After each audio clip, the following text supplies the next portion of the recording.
स्वागत है आप सभी का एक नई वीडियो सीरीज में। मेरा नाम है एचपी सोलंकी। दरअसल 10 सितंबर को नई दिल्ली में G20 शिखर सम्मेलन संपन्न हो गया है। याद रहे अगला G20 सम्मेलन 2024 में ब्राजील की अध्यक्षता में होगा, जबकि 2022 में यह इंडोनेशिया में हुआ था। आपकी जानकारी के लिए बता दें, प्रधानमंत्री मोदी ने ब्राजील के राष्ट्रपति लूला दा सिल्वा को अगले G20 की मेजबानी सौंपने के प्रतीक के रूप में गैम्बल दिया है। साथ ही उन्होंने वसुदेव कुटुम्बकम का संदेश भी दिया है। जैसा की आप जानते हैं, भारत की G20 की अध्यक्षता आधिकारिक रूप से 30 नवंबर तक है और ब्राजील आधिकारिक तौर पर 1 दिसंबर को इस विशिष्ट समूह की अध्यक्षता का कार्यभार संभालेगा। यह 2 दिवसीय सम्मेलन था जो राजधानी दिल्ली के प्रगति मैदान में स्थित भारत मंडपम में इसका आयोजन किया गया। सम्मेलन में 3 सत्रों के दौरान कई महत्वपूर्ण मुद्दों पर चर्चा हुई। दरअसल प्रधानमंत्री मोदी ने नई दिल्ली समिट में लिए गए फैसलों पर हुई प्रगति की समीक्षा के लिए नवम्बर के अंत में एक वर्चुअल सत्र के आयोजन का प्रस्ताव दिया है। साथ ही वित्तीय समावेशन व डिजिटल सार्वजनिक बुनियादी ढांचे को मजबूत कर उभरती अर्थव्यवस्थाओं हेतु बहुपक्षीय विकास बैंकों का विस्तार व पर्यावरणीय स्थिरता सुनिश्चित करना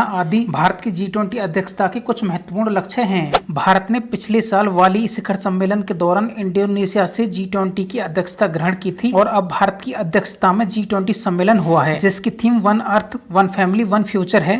याद रहे, ट्रोइका अवधारणा का संबंध G20 की पिछली अध्यक्षता, वर्तमान अध्यक्षता और अगले वर्ष की अध्यक्षता से संबंधित है। तो आपको G20 संगठन का संक्षिप्त परिचय करा दें। दरअसल 1997 के वित्तीय संकट के दौरान G20 की स्थापना 1999 में हुई थी। इसमें 19 देशों और यूरोपीय संघ शामिल हैं। इन विश्व की 20 प्रमुख अर्थव्यवस्थाओं के वित्त मंत्री और केंद्रीय बैंक के गवर्नर शिखर सम्मेलन में भाग लेते हैं। इस G20 संगठन का प्रतिनिधित्व यूरोपीय परिषद के अध्यक्ष और यूरोपीय केंद्रीय बैंक द्वारा किया जाता है। अब अगर इसके उद्देश्यों की बात करें तो वैश्विक अर्थव्यवस्थाओं में प्रणालीबद्ध और विकासशील अर्थव्यवस्थाओं को एक साथ लाने के लिए महत्वपूर्ण मुद्दों पर विचार विमर्श करना है। ध्यान रहे, इसका स्थायी हेडक्वार्टर और स्टाफ नहीं होता है। G20 वैश्विक GDP का 80% और वैश्विक व्यापार का 75% तथा वैश्विक जनसंख्या में 2/3 भूमिका रखता है। कुछ आलोचक G20 को G0 की भी संज्ञा दे देते हैं। एक बात और, G20 के सम्मेलन को वित्तीय बाजार और विश्व अर्थव्यवस्था के सम्मेलन के रूप में भी जाना जाता है। आपको यह वीडियो सीरीज कैसी लगी?